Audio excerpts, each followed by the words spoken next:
ಪ್ರೀತಿಯ ವೀಕ್ಷಕರಿಗೆ ಶಂಕರಾನಂದ ಟಿವಿಗೆ ಸ್ವಾಗತ ಸುಸ್ವಾಗತ. ಇವತ್ತಿನ ವಿಡಿಯೋನಲ್ಲಿ ಸೆಪ್ಟೆಂಬರ್ ತಿಂಗಳ ಮಾಸ ಭವಿಷ್ಯ ಯಾವ ರೀತಿಯಾಗಿದೆ ಅನ್ನುವಂತಹ ಮಾಹಿತಿಯನ್ನ ತಿಳ್ಕೊಳ್ಳೋಣ. ಅದಕ್ಕಿಂತ ಮುಂಚಿತವಾಗಿ ಯಾರಾದರೂ ಶಂಕರಾನಂದ ಟಿವಿಯನ್ನ ಸಬ್ಸ್ಕ್ರೈಬ್ ಮಾಡ್ಕೊಂಡಿಲ್ಲ ಅಂದ್ರೆ ಅಥವಾ ಫಾಲೋ ಮಾಡ್ತಾ ಇಲ್ಲ ಅಂದ್ರೆ ಫಾಲೋ ಮಾಡಿ, ಸಬ್ಸ್ಕ್ರೈಬ್ ಮಾಡ್ಕೊಳ್ಳಿ. ಅದರಿಂದ ನೆಕ್ಸ್ಟ್ ಅಪ್ಲೋಡ್ ಮಾಡುವಂತಹ ವಿಡಿಯೋಗಳು ನಿಮಗೆ ನೋಟಿಫಿಕೇಶನ್ ಮುಖಾಂತರ ಬಂದು ತಲುಪತ್ತೆ. ಹೊಸ ಹೊಸ ಮಾಹಿತಿಗಳನ್ನ ತಿಳ್ಕೊಳ್ಳೋದಕ್ಕೆ ಸಾಧ್ಯವಾಗುತ್ತೆ ಅಂತ ತಿಳಿಸ್ತಾ, ಸೆಪ್ಟೆಂಬರ್ ತಿಂಗಳ ಮಾಸ ಭವಿಷ್ಯವನ್ನ ಗಮನಿಸೋದಕ್ಕಿಂತ ಮುಂಚಿತವಾಗಿ ಮಾಸ ವಿಶೇಷತೆ ಮತ್ತು ಈ ತಿಂಗಳಲ್ಲಿ ಬದಲಾವಣೆ ಆಗುವಂತಹ ಗ್ರಹಗಳ ಬಗ್ಗೆ ಮಾಹಿತಿಯನ್ನ ನೋಡೋಣ. ನೋಡಿ, ಈ ಒಂದು ಸೆಪ್ಟೆಂಬರ್ನ ತಿಂಗಳಲ್ಲಿ 4ನೇ ತಾರೀಕು 9ನೇ ತಿಂಗಳು 2024 ಈ ಒಂದು ದಿನಾಂಕದಂದು ಬುಧ ಸಿಂಹ ರಾಶಿಗೆ ಪ್ರವೇಶ ಮಾಡ್ತಾ ಇದ್ದಾನೆ. 16ನೇ ತಾರೀಕು 9ನೇ ತಿಂಗಳು 2024 ಕನ್ಯಾ ರಾಶಿಗೆ ರವಿ ಪ್ರವೇಶ ಮಾಡ್ತಾ ಇದ್ದಾನೆ. ಇನ್ನು 18ನೇ ತಾರೀಕು 9ನೇ ತಿಂಗಳು 2024 ತುಲಾ ರಾಶಿಗೆ ಶುಕ್ರ ಪ್ರವೇಶ ಮಾಡ್ತಾ ಇದ್ದಾನೆ. ಇನ್ನು 23ನೇ ತಾರೀಕು 9ನೇ ತಿಂಗಳು 2024 ಬುಧ ಕನ್ಯಾ ರಾಶಿಗೆ ಪ್ರವೇಶ ಮಾಡ್ತಾ ಇದ್ದಾನೆ. ಈ ಬದಲಾವಣೆ ಆಗ್ತಿರುವಂತಹ ಗ್ರಹಗಳು ಮತ್ತು ಈಗಾಗಲೇ ಸ್ಥಿತವಿರುವಂತಹ ಗ್ರಹಗಳಿಂದ ಯಾವ ರೀತಿಯಾದಂತಹ ಫಲಾನುಫಲಗಳನ್ನ ಈ ಒಂದು ರಾಶಿಗಳವರು ಪಡ್ಕೊಳ್ಬಹುದು ಅನ್ನೋದನ್ನು ನೋಡೋಣ. ಜೊತೆಗೆ ಈ ಒಂದು ತಿಂಗಳು ಸೆಪ್ಟೆಂಬರ್ ತಿಂಗಳು ತುಂಬಾ ವಿಶೇಷವಾದಂತಹ ದಿನಗಳನ್ನ ಒಳಗೊಂಡಿದೆ. ಯಾವ ರೀತಿಯಾದಂತಹ ವಿಶೇಷವಾದ ದಿನಗಳು ಅಂತಂದ್ರೆ ನೋಡಿ, ಮೊದಲನೇದಾಗಿ ನಮಗೆ ಈ ಒಂದು ತಿಂಗಳಲ್ಲಿ ಬೆನಕನ ಅಮಾವಾಸ್ಯೆಯಿಂದನೇ ಶುರುವಾಗ್ತಕ್ಕಂತಹ ಈ ಒಂದು ಮಾಸ ಭಾದ್ರಪದ ಮಾಸ. ಈ ಭಾದ್ರಪದ ಮಾಸದ ತೃತೀಯ, ಅದರಲ್ಲೂ ಚೌತಿ, ಪಂಚಮಿ ಈ 3 ತಿಥಿಗಳು ಬಹಳ ಅಂದ್ರೆ ಬಹಳ ಅತ್ಯುತ್ತಮವಾದಂತಹದ್ದು. ಜೊತೆಗೆ ನಮ್ಮೆಲ್ಲರಿಗೂ ಸಹ ಗಣೇಶನ ಹಬ್ಬ, ಗೌರಿ ಹಬ್ಬ, ಗಣೇಶನ ಹಬ್ಬ ಅಂತ ನಾವು ತುಂಬಾ ವಿಜೃಂಭಣೆಯಿಂದ ಆಚರಣೆಯನ್ನ ಮಾಡ್ಕೊಳ್ತೀವಿ. ಗೌರಿ ಮತ್ತು ಗಣೇಶನ ಹಬ್ಬ ಬರ್ತಕ್ಕಂಥದ್ದು ಸಹ ಇದೇ ಒಂದು ತಿಂಗಳಿನಲ್ಲಿ. ಅದರಲ್ಲೂ ಸಹ ಈ ಗೌರಿ ಹಬ್ಬ, ಗಣೇಶನ ಹಬ್ಬ ಎಲ್ಲರಿಗೂ ಸಹ ಅನುಕೂಲವನ್ನು ತಂದುಕೊಡ್ಲಿ, ನಿಮ್ಮ ಜೀವನದಲ್ಲಿ ಎಲ್ಲ ರೀತಿಯಾಗಿರ್ತಕ್ಕಂತಹ ತೊಂದರೆ ತಾಪತ್ರೆಗಳನ್ನ ನಿವಾರಣೆ ಮಾಡಲಿ. ಇನ್ನು ಸ್ವರ್ಣಗೌರಿ ವ್ರತವನ್ನ ನಾವು ಆಚರಣೆ ಮಾಡ್ತಾ ಇರ್ತಕ್ಕಂಥದ್ದು ನೋಡಿ, 6ನೇ ತಾರೀಕು ಶುಕ್ರವಾರ, 6ನೇ ತಾರೀಕು 9ನೇ ತಿಂಗಳು 2024 ಶುಕ್ರವಾರದ ತಿಥಿಯಂದು ಸ್ವರ್ಣಗೌರಿ ವ್ರತವನ್ನ ನೋಡಿ. ಶುಕ್ರವಾರನೇ ಗೌರಿ ಹಬ್ಬ ಬಂದಿರುವಂಥದ್ದು ತುಂಬಾ ಅಂದ್ರೆ ತುಂಬಾ ವಿಶೇಷ. ಯಾರಾದ್ರೂ ನಿಮ್ಮ ಮನೆಯಲ್ಲಿ ಹೆಣ್ಮಕ್ಳು ಮದುವೆ ಮಾಡಿ ಏನಾದ್ರೂ ಕಳಿಸಿದ್ರೆ, ಅದೆಷ್ಟೇ ವರ್ಷಗಳಾಗಿರ್ಲಿ, ಇವತ್ತಿನ ದಿವಸ ನೀವು ಅವರನ್ನ ಮನೆಗೆ ಕರೆದು ನಿಮ್ ಕೈಲಾದಷ್ಟು ಬಾಗ್ನ ಕೊಟ್ಟು ಕಳಿಸಿ. ಅಥವಾ ನಿಮಗೆ ಏನೂ ಕೊಡೋಕ್ ಸಾಧ್ಯ ಇಲ್ವಾ ನಿಮ್ಮ ಅಕ್ಕಂಗಿರಿಗೆ, ಮನೆಗೆ ಕರೆದು ಒಂದು ಹೊತ್ತು ಗಂಜಿನಾದ್ರೂ ಕೊಡಿ. ಅದಕ್ಕಿಂತೂ ಭಗವಂತ ಯಾರನ್ನು ಕೀಳು ಮಟ್ಟದಲ್ಲಿ ಇಟ್ಟಿಲ್ಲ. ನಿಮ್ಮ ಕೈಯಲ್ಲಿ ಗಂಜಿ ಹಾಕೋದಕ್ಕಾದ್ರೂ ಸಹ ಶಕ್ತಿ ಭಗವಂತ ಕೊಟ್ಟಿರ್ತಾರೆ. ಹಾಕಿ ಕೈಲಾದಷ್ಟು ಅರಿಶಿನ ಕುಂಕುಮ ಹೂವು ಕೊಟ್ಟು ಆ ಹೆಣ್ಮಗುಗೆ ತವರ ಮನೆಯಲ್ಲಿ ಒಂದಿಷ್ಟು ಗೌರವವನ್ನು ಕೊಟ್ಟು ಕಳಿಸಿ. ಹೆಣ್ಮಕ್ಳಿಗೆ ಯಾವಾಗಲೂ ಅಷ್ಟೇ, ತವರ ಮನೆಯಿಂದ ಬರುವಂತಹ ಇಷ್ಟು ಅರಿಶಿನ ಕುಂಕುಮ, ಒಂದು ಮೊಳದ ಹೂವು ಆಕೆಗೆ ಗಂಡನ ಮನೆಯಲ್ಲಿ ಗೌರವ ಜಾಸ್ತಿ ಮಾಡುತ್ತೆ. ನಿನಗೆ ಯಾರಿದ್ದಾರೆ ನಿನ್ನ ತವರ ಮನೆಯಲ್ಲಿ ಅಂತ ಕೇಳುವಂತಹ ನಾಲ್ಗೆಗಳಿಗೆ ಅದು ಉತ್ತರವಾಗಿ ನಿಂತ್ಕೊಳ್ಳುತ್ತೆ. ಈಗಿನ ಕಾಲದಲ್ಲಿ ಹೆಣ್ಮಕ್ಳು ಬೇರೆ ಬೇರೆ ರೀತಿಯಾಗಿ ತವರ ಮನೆಯಿಂದ ಆಸ್ತಿನೂ ಬಯಸ್ತಿರ್ಬಹುದು. ಆದ್ರೆ ಒಂದು ಕಾಲದಲ್ಲಿ ಪಾಪ ಹೆಣ್ಮಕ್ಳು ತುಂಬಾ ತವ್ರ ಮನೆ ಚೆನ್ನಾಗಿರ್ಲಿ ಅಂತ ನಿಜವಾಗ್ಲೂ ತುಂಬಾ ಹರಸಿ ಹಾರೈಸ್ತಕ್ಕಂಥದ್ದು. ಅದರಲ್ಲೂ ಈ ಒಂದು ಅದರ ಮರುದಿನವಾಗಿರ್ತಕ್ಕಂತಹ 7ನೇ ತಾರೀಕು ಶನಿವಾರದಂದು ವರಸಿದ್ಧಿ ವಿನಾಯಕ ವ್ರತ ನೋಡಿ, ಗಣೇಶನ ಹಬ್ಬ ಸಹ ಬಂದಿರುವಂಥದ್ದು. ಶನಿವಾರ ಗಣೇಶನ ಹಬ್ಬ, ಶುಕ್ರವಾರ ಗೌರಿ ಹಬ್ಬ. ನಿಮ್ಮ ಮನೆಗೆ ಹೆಣ್ಮಕ್ಳನ್ನ ಕರ್ಕೊಂಡು ಬಂದ್ಮೇಲೆ ಯಾವುದೇ ಕಾರಣಕ್ಕೂ ಶುಕ್ರವಾರದ ಹೊತ್ತು ಮಹಾಲಕ್ಷ್ಮಿ ಸ್ವರೂಪಿಣಿಯಾಗಿರ್ತಕ್ಕಂತಹ, ಗೌರಿ ಸ್ವರೂಪಿಣಿಯಾಗಿರುವಂತಹ ಆ ಹೆಣ್ಮಗುನ ನಿಮ್ಮ ಮನೆಯಿಂದ ಆಚೆ ಕಳಿಸೋದು ಬೇಡ. ಆ ಮನೆಯಲ್ಲೇ ಇಟ್ಕೊಂಡು ಮರುದಿನ ಗಣೇಶನ ಹಬ್ಬವನ್ನು ಮುಗಿಸ್ಕೊಂಡು ಭಾನುವಾರ ನೀವು ಕಳಿಸ್ಕೊಡಿ. ಅದೇ ರೀತಿಯಾಗಿ ಬಹಳ ವಿಶೇಷಗಳು ಅಂತ ನೋಡೋ ಸಂದರ್ಭದಲ್ಲಿ 15ನೇ ತಾರೀಕಿನಂದು ತಿರುವೋಣಂ ಇರುವಂಥದ್ದು. ನಮ್ಮ ಈ ಕೇರಳ ಭಾಗದಲ್ಲಿ ಬಹಳ ವಿಜೃಂಭಣೆಯಿಂದ ಮಾಡ್ತಕ್ಕಂಥ ತಿರುವೋಣಂ ಸಹ ಇರುವಂಥದ್ದು. ಇನ್ನು 16ನೇ ತಾರೀಕು ಅನಂತ ಪದ್ಮನಾಭ ವ್ರತ ನೋಡಿ. ಅನಂತ ಪದ್ಮನಾಭ ವ್ರತ ಅಲ್ಲಿಂದ ಶುರುವಾಗುತ್ತೆ. ನೆಕ್ಸ್ಟ್ ಅದನ್ನ ಅನಂತನ ಹುಣ್ಣಿಮೆ ಅಂತಲೂ ಸಹ ಕರೀತಾರೆ. ಅನಂತನ ಹುಣ್ಣಿಮೆ ದಿವಸ, ಅನಂತನದ್ದು ಅದೇ ದಿವಸ ತ್ರಯೋದಶಿ ದಿವಸ ಅನಂತ ಪದ್ಮನಾಭ ವ್ರತವನ್ನು ಮಾಡಿ ಅದಾದ ನಂತರ ಬರುವಂತಹ ಹುಣ್ಣಿಮೆ ಅನಂತನ ಹುಣ್ಣಿಮೆ ಅಂತ ಒಂದು ಪ್ರಸಿದ್ಧಿಯಾಗಿರುತ್ತೆ. ಆ ಅನಂತನ ಹುಣ್ಣಿಮೆ ದಿವಸದಿಂದಾನೇ, ಮರು ದಿವಸದಿಂದಾನೇ ನಮಗೆ ಪಿತೃಪಕ್ಷವು ಪ್ರಾರಂಭ ಆಗತ್ತೆ. ಆ 15 ದಿವಸ ಒಂದು ಪಕ್ಷ ಏನಿರುತ್ತಲ್ಲ, ಆ ಒಂದು ಪಕ್ಷ ಪಿತೃಪಕ್ಷವಾಗಿರುತ್ತೆ. ಆ ಪಿತೃಪಕ್ಷದಲ್ಲಿ ನಿಮಗೆ ನಿಜವಾಗ್ಲೂ ನಿಮ್ಮ ಪಾಪಕರ್ಮಗಳನ್ನು ಕಳ್ಕೊಳ್ಳೋದಕ್ಕೆ, ನಿಮ್ಮ ಒಂದು ಜೀವನದಲ್ಲಿರುವಂತಹ ತೊಂದರೆ ತಾಪತ್ರೆಗಳನ್ನು ಕಳ್ಕೊಳ್ಳೋದಕ್ಕೆ ಈ ಪಿತೃಪಕ್ಷ ತುಂಬಾ ಅಂದ್ರೆ ತುಂಬಾ ಸಹಾಯಕವಾಗಿರುತ್ತೆ. ನೋಡಿ, ನಾವು ಸತ್ತ ನಂತರದಲ್ಲಿ ನಾವು ಯಮಲೋಕಕ್ಕೆ ಹೋಗೋ ಸಂದರ್ಭದಲ್ಲಿ ಆ ವೈತರಣಿ ನದಿಯನ್ನ ದಾಟಬೇಕಾದಾಗ ಅಲ್ಲಿರುವಂತಹ ಬೇರೆ ಯಮಕಿಂಕರರು ಹಿಂಸೆ ಕೊಡೋಕೆ ಶುರು ಮಾಡಿರ್ತಾರೆ. ನೀನು ಈ ತೀರದಿಂದ ಆ ತೀರಕ್ಕೆ ಹೋಗೋದಕ್ಕೆ ನೀನು ಏನು ಪುಣ್ಯ ಕಾರ್ಯ ಮಾಡ್ಕೊಂಡಿದ್ಯಾ, ಏನು ಒಳ್ಳೆಯಲ್ಲಿ ನೀವು ಪಿತೃ ಕಾರ್ಯಗಳನ್ನ ಮಾಡಬೇಕು. ಯಾಕಂದ್ರೆ ಸತ್ತು ಹೋದಂಥವ್ರಿಗೆ ಅಲ್ಲಿ ಸರಿಯಾಗಿರುವಂಥ ವ್ಯವಸ್ಥೆ ಇಲ್ಲದೆ ಒದ್ದಾಡ್ತಾ ಇರ್ತಾರೆ. ಅದಕ್ಕೆ ನೀವೆಷ್ಟು ದಾನ ಧರ್ಮಗಳನ್ನ ಬದುಕಿದ್ದಾಗ ನೀವು ಮಾಡ್ಕೊಳ್ತೀರೋ, ನಿಮ್ಮ ಬುದ್ಧಿಯಿಂದ ನಿಮ್ಮ ಶಕ್ತಿಯಿಂದ ನೀವು ಮಾಡ್ಕೊಳ್ತೀರೋ ಅದು ನಿಮಗೆ ಒಳ್ಳೇದು. ಮಕ್ಕಳು ಮಾಡ್ತಾರೆ, ಅವ್ರು ಮಾಡ್ತಾರೆ, ಇವ್ರು ಮಾಡ್ತಾರೆ, ನಿಮ್ಮ ಮನಸ್ಸಿದ್ದ ಹಾಗೆ ನಿಮ್ಮ ಮಕ್ಕಳ ಮನಸ್ಸು ಇರಬೇಕು ಅಂತ ಏನೂ ಇಲ್ಲ. ನೋಡಿ, ಕರ್ಣನ ದೇಹಾಂತ್ಯವಾದ ನಂತರದಲ್ಲಿ ಸ್ವರ್ಗಕ್ಕೆ ಹೋಗಿರ್ತಾರೆ.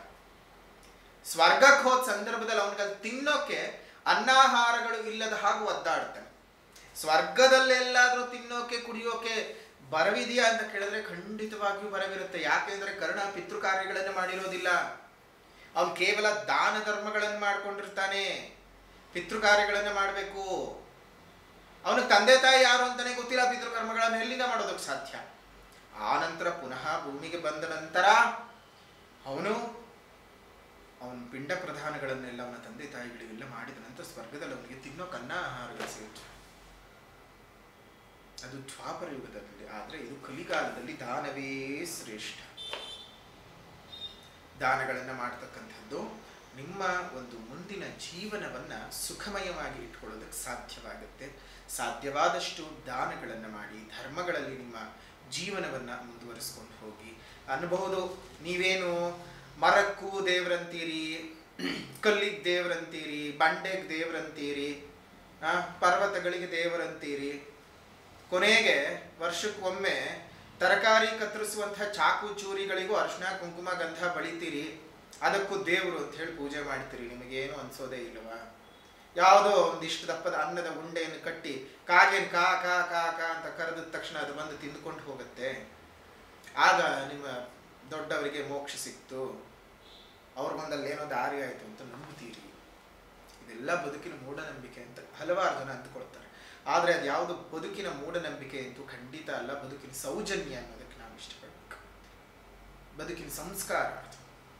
ಪ್ರಕೃತಿಯಲ್ಲಿದ್ದೀವಿ, ಪ್ರಕೃತಿ ನಮ್ಮನ್ನು ಕಾಪಾಡ್ತಿದೆ, ಪ್ರಕೃತಿ ನಮ್ಮನ್ನು ಪೊರೀತಿದೆ, ಪ್ರಕೃತಿ ನಮ್ಮನ್ನು ಎಲ್ಲದಕ್ಕೂ ಇದು ಮಾಡ್ತಾ ಇದೆ. ಅದಕ್ಕೆ ನಾವು ಅದನ್ನು ದೇವರು ಅಂತ ಹೇಳ್ತೀವಿ, ಪೂಜೆಯನ್ನು ಮಾಡ್ತೀವಿ. ತಪ್ಪೇನಿದೆ? ನಮ್ಮ ದಿನ ಬದುಕಿಗಾದ್ರೆ ಸಾಕು. ಚಾಕು ಚೂರಿಗಳಿಲ್ಲದೆ ಅಡುಗೆ ಮನೆಯಲ್ಲಿ ಕೆಲಸವೇ ಆಗಲಾರದು. ಅದಕ್ಕೊಂದು ದೈವತ್ವದ ಸ್ಥಾನಮಾನ, ವರ್ಷಕ್ಕೊಮ್ಮೆ ಅದರ ಕೃತಜ್ಞತೆ. ನಿರ್ಜೀವ ಅದು ಹೌದು, ಆದರೆ ನಮ್ಮ ಬದುಕಿಗೆ ಅದು ಬೆಸ್ಕೊಂಡಿದೆ, ಅದಿಲ್ಲದೆ ಇಲ್ಲ. ಹಾಗಾಗಿ ಅದಕ್ಕೊಂದು ಸ್ಥಾನಮಾನವನ್ನು ಕಲ್ಪಿಸಿದ್ದೀವಿ. ತಪ್ಪಿದೆಯಾ? ಅದನ್ನ ನೀವು ತಪ್ಪು ಅಂತ ಅಂದ್ಕೊಂಡ್ರೆ ಅದು ನಿಮ್ಮ ಮನಸ್ಸಿನ ಭಾವನೆ ಅಷ್ಟೇ. ಈ 4-6 ಜನಕ್ಕೆ ನಿಮ್ಮ ಅಪ್ಪ ಅಮ್ಮನ ಹೆಸರು ಹೇಳಿ ಒಂದಿಷ್ಟು ಅನ್ನ ಉಣಬಡಿಸ್ತೀರಿ, ಅದರಲ್ಲೊಂದು ಸಾರ್ಥಕತೆ. ಇದ್ದಾಗ ಏನೂ ಮಾಡಲಿಲ್ಲ, ಕಡೆ ಪಕ್ಷ ಅವ್ರು ಹೋದಾಗ್ಲಾದ್ರೂ ಮಾಡ್ತಿದ್ದೀನಿ ಅನ್ನುವಂತಹ ಒಂದು ಪ್ರಾಯಶ್ಚಿತ್ತ ಪೂರ್ವಕವಾಗಿರ್ತಕ್ಕಂತಹ ಆ ಪಾಪ ಪ್ರಜ್ಞೆಯಿಂದ ಆಚೆ ಬರೋದಕ್ಕೆ ಮಾಡ್ಕೊಳ್ಬಹುದು. ಹೀಗೆ ನಮ್ಮ ಬದುಕಿನಲ್ಲಿ ನಡೆಯುವಂತಹ ಹಲವು ಕ್ರಿಯೆಗಳು, ಹಲವು ವಿಚಾರಗಳೊಂದಿಗೆ ಜೋಡಿಕೆ ಆಗಿರುತ್ತೆ. ಈ ಪಿತೃಪಕ್ಷ ನಿಮ್ಮ ಜೀವನದಲ್ಲಿರುವಂತಹ ಎಲ್ಲ ತೊಂದರೆಗಳನ್ನು, ತಾಪತ್ರಗಳನ್ನು, ಪಿತೃಗಳಿಗೆ ನೀವು ಮಾಡಿರ್ತಕ್ಕಂತಹ ಅಪಚಾರಗಳನ್ನೆಲ್ಲ ತೀರಿಸಿಕೊಳ್ಳೋದಕ್ಕೆ ಸಾಧ್ಯವಾಗುತ್ತೆ. ಅಂತಹ ಒಂದು ಸಮಯವನ್ನು ವ್ಯರ್ಥ ಮಾಡ್ಕೊಳ್ಳೋದಕ್ಕೆ ಹೋಗೋದು ಬೇಡ. ಈ ಒಂದು ಅನಂತ ಪದ್ಮನಾಭ ವ್ರತವನ್ನು ಯಾರ್ಯಾರು ಸಾಧ್ಯವಾಗುತ್ತೋ ಅನಂತನ ಹಬ್ಬ ಮಾಡ್ಕೊಳ್ಳಿ. ಅದಾದ ನಂತರ ಅನಂತನ ಹುಣ್ಣಿಮೆಯಿಂದ ಮರುದಿನವೇ ಒಂದು ನಮಗೆ ಪಕ್ಷದ ಪ್ರಾರಂಭ, ಮಹಾಲಯ ಪಕ್ಷದ ಪ್ರಾರಂಭ. ಪಕ್ಷ ಪೂರ್ಥ ನಿಮ್ಮ ಪಿತೃದೇವತೆಗಳನ್ನು ನೆನೆದುಕೊಂಡು ಅವರುಗಳಿಗೆ ಸೇರಿಸಬೇಕಾಗಿರ್ತಕ್ಕಂತಹ ಗೌರವ, ಅವರಿಗೆ ಸಲ್ಲಬೇಕಾಗಿರ್ತಕ್ಕಂಥ ಪೂಜೆ ಪುನಸ್ಕಾರಗಳನ್ನು ಮಾಡಿ ಅವರನ್ನು ಸಹ ಸುಸ್ಥಿತಿಯಲ್ಲಿ ಇಟ್ಕೊಳ್ಳಿ. ಇನ್ನು ರಾಶಿ ಭವಿಷ್ಯದ ಕಡೆ ಗಮನ ಕೊಡೋಣ. ಮೇಷ ರಾಶಿಯಲ್ಲಿ ಹುಟ್ಟಿರ್ತಕ್ಕಂಥವರಿಗೆ ಈ ಸೆಪ್ಟೆಂಬರ್ನ ತಿಂಗಳಲ್ಲಿ ಕಾರ್ಯ ವಿಳಂಬಗಳು ಆಗ್ತಕ್ಕಂತಹದ್ದು, ಅನಾರೋಗ್ಯಗಳು ಜಾಸ್ತಿ ಆಗತ್ತೆ, ಮಾನಸಿಕವಾಗಿರ್ತಕ್ಕಂತಹ ಏರಿಳಿತಗಳು ತುಂಬಾನೇ ಆಗತ್ತೆ. ಈ ಒಂದು ಮಾಸದಲ್ಲಿ ಸೆಪ್ಟೆಂಬರ್ನ ಮಾಸ ಅಷ್ಟೊಂದು ಶುಭ ರೀತಿಯಲ್ಲಿ ಕಾಣ್ತಾ ಇಲ್ಲ.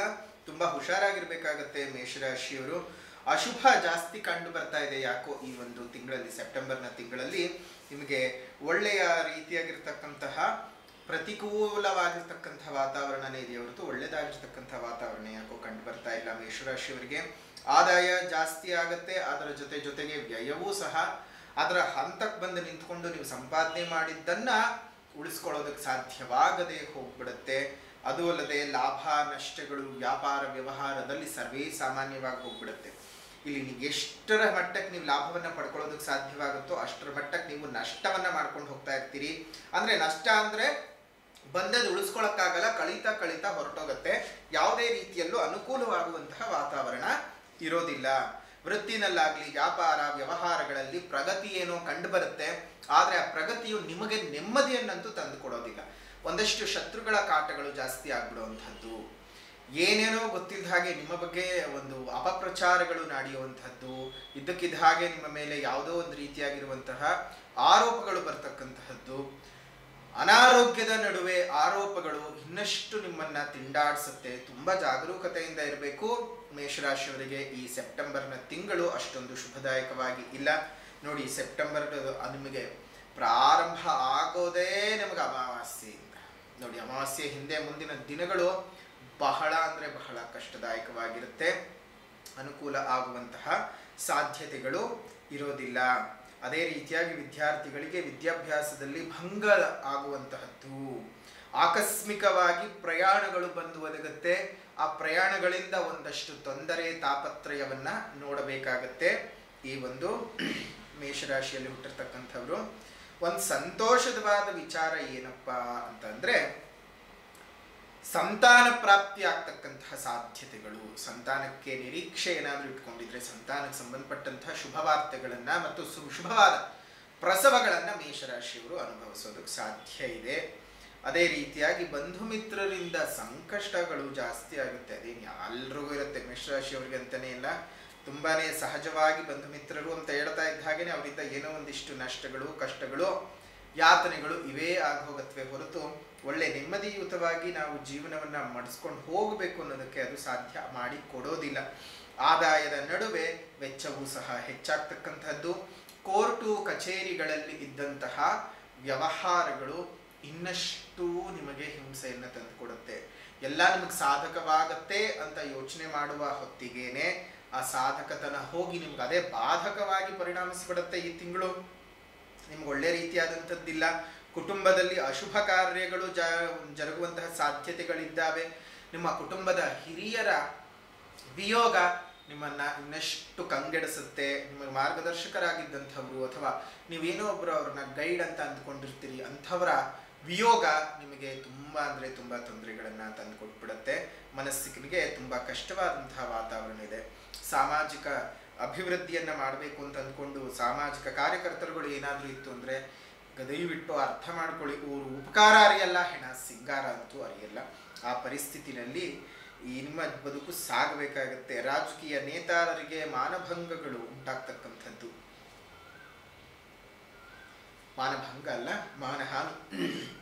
ರಾಜಕೀಯ ನೇತಾರರುಗಳಿಗೆ ಮಾನಹಾನಿ ಉಂಟಾಗ್ತಕ್ಕಂತಹದ್ದು ಆಗತ್ತೆ.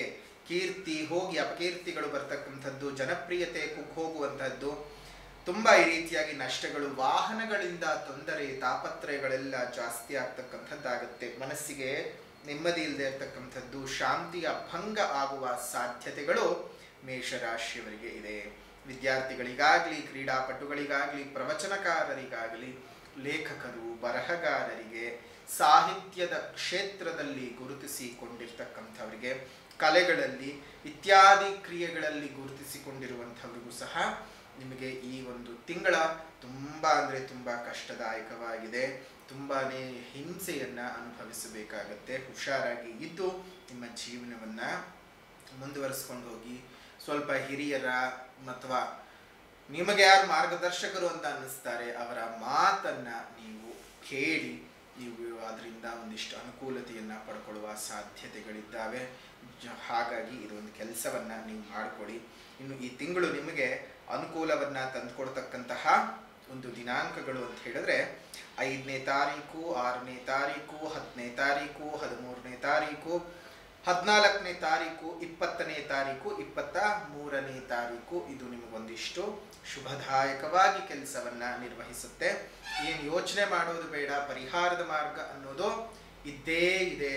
ಹಾಗಾಗಿ ಈ ಒಂದು ಪರಿಹಾರದ ಮಾರ್ಗ ಅಂತ ಬಂದ ಸಂದರ್ಭಕ್ಕೆ ಮೊದಲನೇದಾಗಿ ಸಾಮಾಜಿಕ ಪರಿಹಾರ, ಪ್ರಕೃತಿಯನ್ನು ಉಳಿಸೋಣ, ಪ್ರಕೃತಿಯನ್ನು ಬೆಳೆಸೋಣ, ಸಾಧ್ಯವಾದ ಕಡೆ ಗಿಡಗಳನ್ನು ನೆಟ್ಟು ಪೋಷಣೆ ಮಾಡೋಣ. ಅದರಲ್ಲೂ ನಮ್ಮ ಪ್ರಕೃತಿಯನ್ನು ಉಳಿಸ್ಕೊಂಡ್ರೆ ಮುಂದಿನ ಪೀಳಿಗೆಯ ಉಸಿರು ಉಳಿಯುತ್ತೆ. ಇಲ್ಲಾಂದರೆ ಯಾವಾಗ ಅಳಿದು ಹೋಗುತ್ತೋ ಗೊತ್ತಿಲ್ಲ. ಉಳಿಬೇಕು ಅಂದರೆ ನಾವಿವತ್ತು ಹಸಿರನ್ನು ಬೆಳೆಸಬೇಕಾಗತ್ತೆ. ನಿಮ್ಮ ಸುತ್ತಮುತ್ತ ಇರುವಂತಹ ಉದ್ಯಾನವನಗಳಲ್ಲಿ ಒಂದೊಂದು ಹಣ್ಣಿನ ಗಿಡಗಳನ್ನು ಕೊಟ್ಟು ಪೋಷಣೆಯನ್ನು ಮಾಡಿಸಿ. 4-6 ವರ್ಷಗಳಲ್ಲಿ ಅದು ಬೆಳೆದು ನಿಂತು ಎಲ್ಲ ಪ್ರಾಣಿಗಳಿಗೆ, ಪಕ್ಷಿಗಳಿಗೆ ಆಸರೆಯನ್ನ, ಆಹಾರವನ್ನ, ನಮ್ಮೆಲ್ಲರಿಗೂ ಪ್ರಾಣವಾಯುವನ್ನು ಕೊಡ್ತಾ ಇದ್ರೆ ಎಷ್ಟು ಸಂತೋಷವಾಗುತ್ತೆ ಅಲ್ವಾ. ನಾನು ನೆಟ್ಟು ಬೆಳೆಸಿದಂತಹ ಗಿಡ ಎಷ್ಟು ಇವತ್ತು ಮರವಾಗಿ ಬೆಳೆದು ನಿಂತು ಅದೆಷ್ಟು ಜನರಿಗೆ ಮತ್ತು ಇದೆಷ್ಟು ಪ್ರಾಣಿ ಪಕ್ಷಿಗಳಿಗೆ ಆಸರೆಯಾಗಿದೆ ಅಂದರೆ ನಿಮಗೆ ಸಂತಸ ಅಲ್ವಾ. ಅದನ್ನು ಮಾಡಿ ಅದು ನಾವು ಎಷ್ಟು ಸಂಪಾದನೆ ಮಾಡಿಕೊಂಡ್ರೂ ಆ ಸಂತೋಷ ನಮಗೆ ಸಿಕ್ಕೋದಿಲ್ಲ. ನಾವೇ ಸೃಷ್ಟಿ ಮಾಡ್ಕೊಳ್ಬೇಕು. ಈ ಕೆಲಸವನ್ನೆಲ್ಲ ನೋಡಿದ್ದಕ್ಕೆ ದೇವರೇ ನಿಮ್ಮನ್ನು ಹರಸಿ ಹಾರೈಸ್ತಾನೆ. ನಿಮ್ಮ ಜಾತಕ ಭವಿಷ್ಯದ ಬಗ್ಗೆ ಯೋಚನೆ ಅನ್ನೋದು ಬೇಡವೇ ಬೇಡ. ದೇವರ ಆಶೀರ್ವಾದ ನಮ್ಮ ಮೇಲೆ ಇರೋವರೆಗೂ ಸಂಕಟ ಸಂಕಷ್ಟಗಳು ಯಾವುದೇ ರೀತಿಯಾಗಿದ್ದರೂ ಅದನ್ನು ಭಗವಂತನೇ ಸಹ ಬಗೆಹರಿಸ್ತಾನೆ ಅಂತ ಹೇಳ್ತಾ, ಇನ್ನು ಮಾಡ್ಕೊಳ್ಬೇಕಾಗಿರುವಂತಹ ಆಧ್ಯಾತ್ಮಿಕವಾದ ಪರಿಹಾರನಾದರೂ ಏನಪ್ಪ ಅಂತ ಹೇಳಿದ್ರೆ ಇರುವಂತಹದ್ದು ಒಂದು ಶ್ರೀ ವಿಶ್ವನಾಥಾಷ್ಟಕಂ ಸ್ತೋತ್ರದ ಪಠಣವನ್ನು ಪ್ರತಿನಿತ್ಯ ಬೆಳಗ್ಗೆ ಮತ್ತು ಸಂಧ್ಯಾಕಾಲ ಈ 2 ಕಾಲದಲ್ಲಿ ಮಾಡ್ತಾ ಇರಿ. ತಮ್ಮೆಲ್ಲರಿಗೂ ಸಹ ಒಳಿತಾಗ್ಲಿ. ಇದೇ ಒಂದು ಜ್ಯೋತಿರ್ಭೀಮೇಶ್ವರ ಒಂದು ಅಮಾವಾಸ್ಯೆಯಿಂದ ಮತ್ತು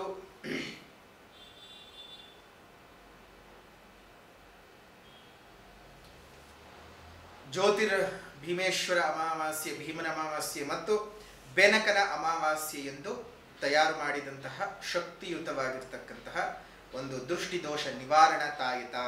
ಆ ದೃಷ್ಟಿದೋಷ ನಿವಾರಣಾ ತಾಯಿತ ಬೇಕು ಅಂದ್ರೂ ಸಹ ತಾವು ತರಿಸ್ಕೊಳ್ಬಹುದು. ಅದನ್ನು ಬುಕ್ ಮಾಡ್ಕೊಳ್ಳಿ.